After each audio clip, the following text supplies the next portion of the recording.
Fargo, and serving you on TV, online, and on the go. This is Valley News Live at 6.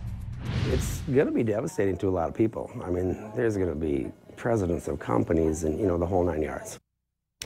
After hacking into a dating website aimed at cheaters, more than 30 million names, addresses, email accounts, and partial credit card information is now public, and the fallout is expected to be widespread. Thanks for joining us tonight. Mike has the evening off. Thousands of members of AshleyMadison.com used registered government and military addresses, and there are 2 ND.gov accounts used on the site and 1 account registered to the Grand Forks Air Force Base. Now, though the site is in cyberspace, the hack is in cyberspace rather, Valley News Team's Bradford Eric talks with an expert who says infidelity is prevalent right here in our community.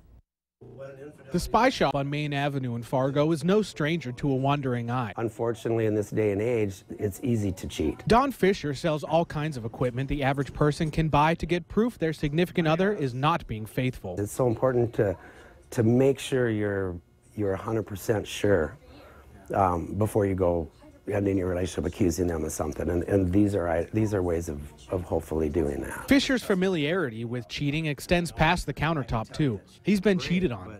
He says with social media, technology, and internet everywhere, it's easier to get away with it. We've got Facebook, Twitter, Tinder, like everything. It's so easy. It's gross.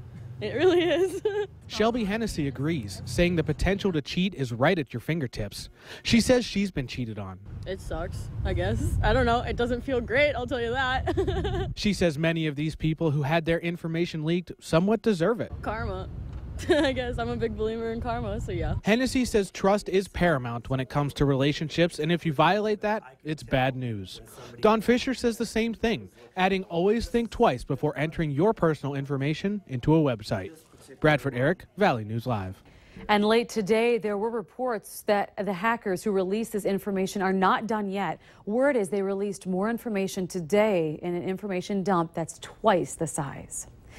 Well, it's calm and quiet out there. A perfect day to be outdoors. Let's head to Hutch Johnson to see if the weather will continue. Hutch? Yes, we are in August, and this morning we got up and the temperatures were in the 30s. 30s in Langdon, low 40s elsewhere. It was a chilly start, but we've really improved things a great deal. 69, the cool spot in Bemidji. It's 10 degrees warmer in Devil's Lake, and we have mid-80s in the Central Dakotas for both Bismarck and for Minot.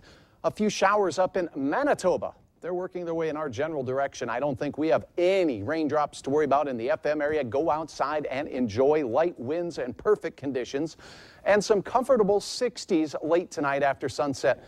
And it does look like, Stephanie, we'll have a chance of more heat as the weekend approaches. A chance for some severe weather, though, and I'll have to document that here in just a couple of minutes. There's always something. It's something to keep you aware of. Okay, thanks, Hutch. You bet.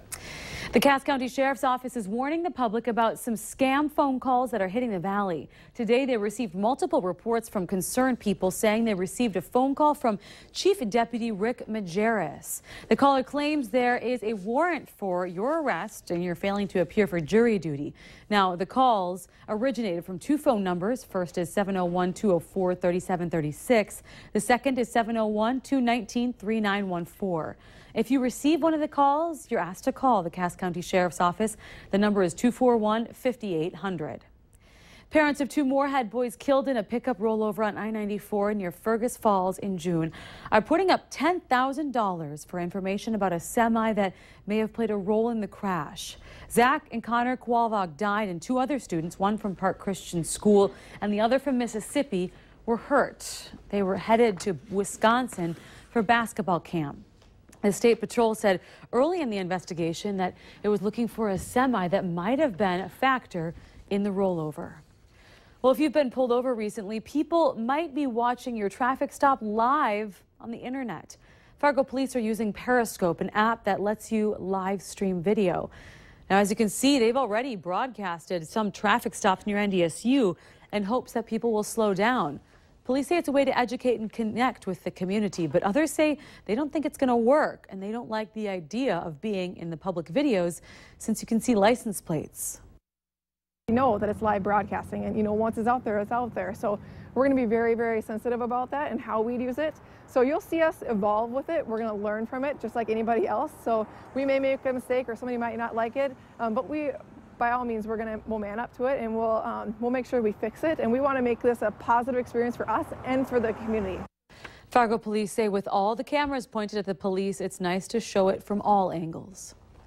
5 Fargo teens are telling others to stand up against bullies. The group from North Fargo recently won first place in Best Acting for their short film about transgender bullying. The film was entered into a national contest, the Great American No Bull Challenge. Valley News Team's Ashley Bishop sat down with the group and found out what drove them to enter this contest. High school is such a difficult time, and it's also the time when you're kind of starting to figure yourself out, and then it's the time when kids can be at their worst. The 5-minute film called Paper Hearts is a story of a girl and her transgender brother being made fun of. Oh no! Looks like I got the butch all wet. Looks like you clearly care about your friends more than you care about your own family. By the end of the film, the main character stands up to the bully. Friend, you've treated me like dirt since we met. You treat everyone like crap. The 5 teenagers involved with the film say they all have been bullied and used those experiences for the film. Like, I didn't want to go to school. Like, I just felt worthless. Like, I wasn't good enough to be around anyone. Like, making this film, I had that in the back of my mind through it all. Students wrote, acted, filmed, and edited the whole thing themselves. All are members of the Gay Straight Alliance at Fargo North and say this complex topic is something that they wanted to shed a light on. We decided to touch on the transgender topic because we thought it was something that people don't really hear about as much, and that there's a really big need for people to understand. The group says teachers attempt to do their part to help with bullying, but it happens beyond the school, and that's why more students need to take a stand. They hope their film shows that. And so I think students really have to step in now, because we can't have a teacher confront everything. We are the generation that can stop bullying and be the nicer people. In Fargo, Ashley Bishop, Valley News Live. Now, to watch the film, click on this story on valleynewslive.com and find resources there also about talking to your kids about bullying. Today is graduation day for some new law enforcement officers, and for 5 of them, it's straight from the books to the squad cars. They're graduates of the Peace Officer Training Academy. It's a combined project of Lake Regent State College and the Fargo Police Department, and for 5 of the grads, they've been offered jobs in the Fargo Department. They'll spend the next 5 months training, learning the ropes with the department. After the first of the year, the department will be looking for 5 more academy graduates to help keep the community safe. Don't drink and drive after that Friday night football game. That is the message from high school athletes from around the area and the Minnesota State Patrol.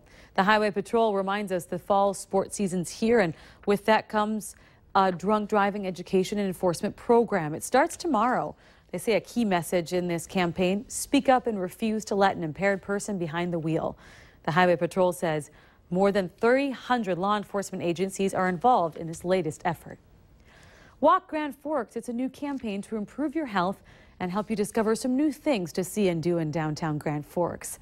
Temporary signs are all over downtown, loaded with smartphone technology that will help you find your way. The idea behind them is getting you out of your car to start hoofing it. Technology lovers can even use their smartphones to scan the signs and pull up walking maps on their phones. It's for both community, people who live in the community, and for guests as well.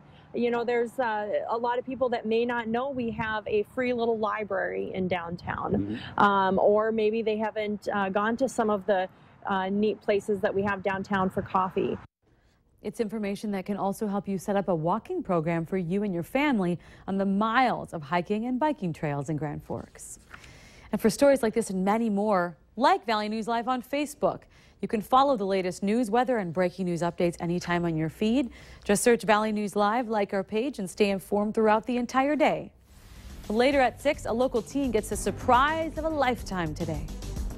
And if you missed this morning's sunrise, here's a look. Temperatures rising nicely as we close out our work week. I'll have details on a chance of some severe weather as well. It's coming up right after this.